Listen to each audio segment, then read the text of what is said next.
Hi everyone, Aaron here for Zollotech, and this week we have a lot to talk about with many new features leaked for iOS 27, we have some iPhone 18 Pro updates, and much more. This is your weekly Apple News update for the week of May 25th, 2026. Apple has once again made it to the top, and for the first time in the first quarter of a year, Apple leads in global smartphone sales according to Counterpoint Research. According to the report, Apple now has 21% of the smartphone market, with shipments growing 9% year over year. This makes sense as many have been upgrading with the new iPhone 17 Pro models with the full redesign, and also, of course, with the iPhone 17 that's been selling really well that now has 120Hz ProMotion. So there's not really any compromises here, it's more about which one you like best. So it doesn't surprise me that it's growing year over year, and maybe we'll see that even more this coming year, but we don't really know until we see the actual figures, as Apple isn't planning to redesign most of the overall lineup with the exception of the Fold. As I mentioned the other day in the weekend follow-up video, Apple has expanded the hearing test updates and the sleep apnea notifications to India this week on supported devices. Apple announced it on their newsroom website, so if you have a supported device, be sure to turn on the options if you use your watch for sleep, or you want to try out some of the hearing aid options. You can have a test there that you run within your AirPods options as well. Now, if you've been following me for any amount of time, you know that I talk about bugs and bug fixes pretty much every weekend or with every update, and someone made a website going over bugs Apple loves and how long they'll take to fix. The bugs are actually real, but the estimates to fix them are actually a bit wrong and hilarious. You'll see here, total time wasted by humanity because Apple won't fix these, 32.7 million years, and you can see all of the different bugs. In a line here, mail search doesn't work, different issues and what it's affecting. So be sure to check this out. I find it pretty funny. I'm not sure who made it, but it's just something I thought I'd point out. Apple is changing internally now with John Ternus set to become CEO in September. A couple weeks ago, Apple was said to be changing leadership internally to speed up work on future devices, according to Mark Gurman. This is under the leadership of Johnny Srouji, and I suspect we'll see more of this in the near future to not only help with hardware, but hopefully with software as well. But let me know what you'd like to see in the comments below. Eddie Q at Apple is being honored as Entertainment Person of the Year at the Cannes Lions Film Festival in June. This is according to Variety. Eddie Q is Senior Vice President of Services and Health and is in charge of Apple TV and much more, and follows up most of the services division. So this doesn't surprise me as Apple has had a pretty successful year with Apple TV, with the F1 movie and everything else. When it comes to app updates this week, well, Apple is said to be bringing a more natural way to create shortcuts with Siri and iOS 27. But Federico Viticci has a new AI tool that can do this for you using a plugin for Claude Code called Shortcuts Playground. You can see it here, and I'll link it in the description below, but it says Introducing Shortcuts Playground, create Apple shortcuts with Claude Code or Codex. So if you want to create a bunch of maybe more complex shortcuts, be sure to check this out, and again, I'll link it in the description. Meta continues to update apps, and this past week they actually added a new one to the App Store. It's called Forum, a Facebook app. It says dedicated space for groups. So it's available now if maybe you have a lot of group discussions. You can have that on Forum, making it a little bit easier to go back and forth with maybe a group that you're chatting with. And again, in the weekend follow-up video, I mentioned that the Apple Store app had been updated, but it looks like they've changed it dramatically with new tabs at the top and a whole new organization of all of the different content. So be sure to update it if you haven't already. Of course, it adds liquid glass. Well, some of that was there already, but we have different categories for accessories and much more. So it looks like they've just updated this with some new changes here. As far as weekly Apple deals, well, again, AirPods Pro 3 are down to $199 on Amazon from Apple. The M5 MacBook Air 15-inch is up to $200 off, and there's other discounts as well with MacBook Pro, iPads, and others. I'll link all of those in the description below. When it comes to releases this week, well, Apple stopped signing iOS 26.4.2 the other week, meaning you can no longer downgrade to it.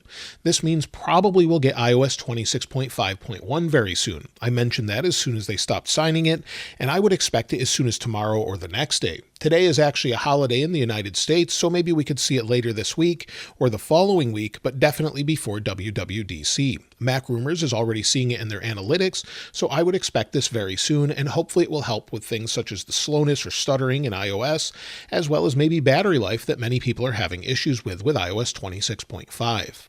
I also expect iOS 26.6 Beta 1, but not until after WWDC. Last year, it was around the 15th of June that Apple released it, so that's probably what I would expect here. Of course, we'll see iOS 27 and then get a release of iOS 27 Beta 1 typically after WWDC's initial keynote, and that's on June 8th. So usually around 3 to 4 p.m. Eastern Time is when they'll release the first beta, so we'll have that beta along with iOS 26.6 running concurrently throughout the summer, a public beta typically around July 1st, and then of course a public release around September, usually around the iPhone 18 launch. When it comes to iOS 27, a few more leaks about iOS 27 have come out this past weekend, and one is hopefully going to fix an issue I've talked about for some time. These come from Mark Gurman at Bloomburg, and the first one has to do with wallpaper. iOS 27 will allow you to create custom wallpaper using a generator similar to what Pixel does today. So maybe if we go into our wallpaper settings, so within our wallpapers, maybe we'll have an option to create a wallpaper with Image Playground, give it a few different parameters, and then create it, similar to what Google does with their Pixel. You can give it a couple different color options, style options such as abstract or landscape, and then have it auto-generate it for you on your device. So this would be super helpful. Hopefully we'll be able to share this as well, as that's definitely something I would want to do to be able to share with you. Also, Mark Gurman is saying the Image Playground will have higher quality images of both images and Genmoji, so maybe larger resolution, maybe higher resolution options, and better export options instead of just being sort of low quality thumbnails. So hopefully we'll see that. And you'll also be able to use AI with natural language to generate shortcuts. So similar to that app I mentioned earlier, you would be able to do that directly within shortcuts and create whatever you want, maybe more complex shortcuts just by saying you want a specific shortcut. So maybe one that locks the display brightness, maybe turns off auto lock, something like that, or even just sets the brightness based on a certain scenario. Instead of creating it yourself, you could tell it, I need this, and then it would just create it for you. So I think that's a great way to use shortcuts, and hopefully we will see this in the near future here. But the number one feature I'm excited about has to do with AirPods. According to Mark Gurman, Apple is going to change the AirPods menu to better organize it and make it easier to use certain features and just be a little bit more straightforward. That's something I've wanted for a while. While it works, it's not even showing up this time for some reason. Let's try it again. We'll go into that AirPods menu. Let's see what we've got here. Let's try locking the phone. Again, bugs throughout iOS 26. Hopefully it fixes this. There we go. Finally can get into it. But if we go into iOS 26's AirPods Pro 3 menu, you'll see there's quite a long list of different features. And while these features are great, it is a bit confusing at times, and one thing I've wanted for a long time is the ability to know when an update is available and when you can actually update and just press an update button. I know it does it in the background on its own, but I want to know what bugs they've fixed, what they've resolved, as many people assume certain bugs are there and then are never being addressed. I would love to see Apple update their notes and let us know specifically what they're fixing, and that would definitely give more confidence in their bug fixing ability. The next feature is something that Apple will have to do in order to comply with new rules in the EU once again, but hopefully it's not just available in the EU this time. Currently, you can use AirPlay pretty easily on iPhone to send photos, video, and music to different devices throughout your house. I use it all the time with screen mirroring if we're looking at something on the iPad and want to show it to the family, different photos or things from trips and other things, but it seems there'll be other options here. So instead of just using AirPlay, you could use Google Cast instead. So it will allow for third-party standards to be integrated directly into your device and then use that easily. You can kind of do that with other apps such as YouTube already, but having it built into the OS would definitely be nice. Siri, of course, will get an update, but Mark Gurman is saying that the interface will have a dark color scheme similar to the WWDC 2026 invite design. Now, if we go into the developer app, we can see that a little bit here where it's sort of highlighted, and it probably will have this sort of design style or design language. So that's sort of what's hinted at. It will change from the colorful design language we have here to something more along those lines. Apple is also said to be adding a grammar check option to Apple Intelligence with iOS 27 writing tools. So we currently do have some writing tools. In here, if we press and hold, we can go in and go to writing tools with Apple Intelligence. And within those writing tools, now we could not only have it proofread and rewrite, but check grammar as well. So that makes sense that they would add that ability. It also seems that Apple is getting ready for WWDC's 2026 Siri announcement with a new Gen AI website. A new subdomain has been added to Apple's domain name servers with genai.apple.com. The site is not live yet, but it's expected after the announcement and was found by Aaron P613 on X. So it looks like that's something that they're going to make live, of course, after that announcement. Along with iOS 27 features this year, Mark Gurman has finally mentioned a few features expected with watchOS 27. The first is stability, just like we expect with iOS 27, fixing some of the features. Things like going into the control center can be laggy, so hopefully we'll have more refinement there. Also, we expect a new version of Modular Ultra's watch face, so if we press and hold, slide over, this is available only for the Apple Watch Ultra series. However, it's said to be coming to more watches in a different form. Hopefully we'll get some custom options here this year where we could add our own. That's pretty much the #1 complaint, but we'll have to wait and see if they do that. Also, heart rate tracking will get some sort of improvement, but that's all that was said, so this could mean the feature, interface, or something else. But we don't expect many updates with watchOS 27 other than refinement and a few additional features here and there. Now, iPhone 19 is currently in testing as Apple is a few years ahead when it comes to iPhone design and manufacturing.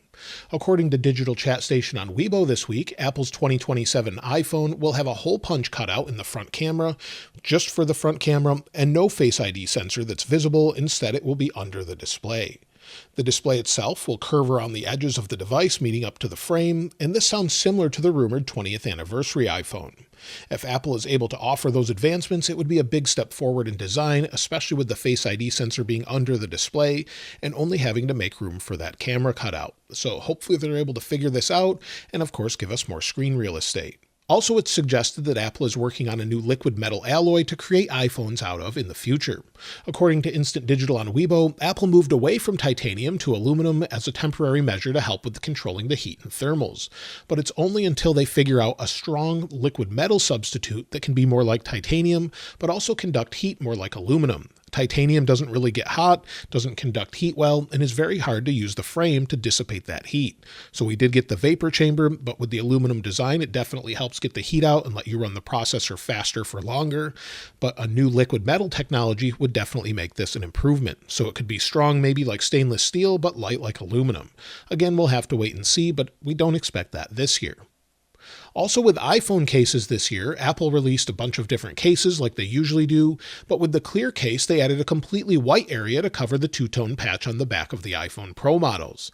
This year, it seems with the iPhone 18 Pro models, Apple is going back to the MagSafe ring design for the next models. My drivers on Chinese social media spotted the new cases that revert back to the previous clear case designs, so I think many people would appreciate that this year. Also, going back to the Apple Watch, according to DigiTimes this past week, Apple will add a high blood pressure notification to Apple Watch Ultra 4. Now, whether or not that means they change the actual sensors underneath, we don't know, and we do have blood pressure notifications already, but what it means as far as how it's different, we don't really know at this point. The watch could also get a big redesign this year, which is typically consistent with the 3-year cycle Apple currently redesigns its products with. But at this point, we don't know if that's what they're going to do, or if we're going to have the same design, maybe some different colors. We really haven't heard a whole lot about Apple Watch, but I would love to see it revamped a little bit. It's one of the best watches, it's super durable, but having something that feels a little bit more new would be nice. There was a bit of a leak with AirPods this week. With AirPods, we don't really know. The FCC appears to have leaked some upcoming AirPods that are over the ear similar to AirPods Max, but not AirPods Max. The headphones simply appear as Bluetooth headphones in the FCC database with a model number of A3577. What these are specifically, we don't know, but they're not AirPods Max 2, so we're not really sure. Maybe Apple will offer a lower cost option that's plastic instead of metal, a little bit lighter, maybe a redesign. We just don't know at this point, but it looks like they're preparing those. Apple's next big upgrade to the MacBook Pro is launching later this year or early next year. With the update, it seems Apple is getting an OLED display ready, and that new display is cleared a production hurdle in testing. Samsung is manufacturing the display for Apple and has achieved a yield above 90% according to the ELEC. The same report suggests Samsung could begin shipping the new OLED displays throughout the supply chain by June, and if this is the case, we could definitely see it by the end of the year, maybe even sooner than we expect. But an OLED MacBook Ultra is rumored to be next with a new design and everything else, so we'll have to wait and see what that entails. And that's everything this week with the latest iOS 27 updates. Of course, we'll see it in just 2 weeks at WWDC 2026 on June 8th. Be sure to check back to watch that online. Of course, it will be live streamed, and I suspect most people will just be watching it there with us. So we'll have that, of course, iOS 27, iPadOS 27, macOS 27, and all of the other operating systems with Vision and everything else. So let me know what you're looking most forward to in the comments below.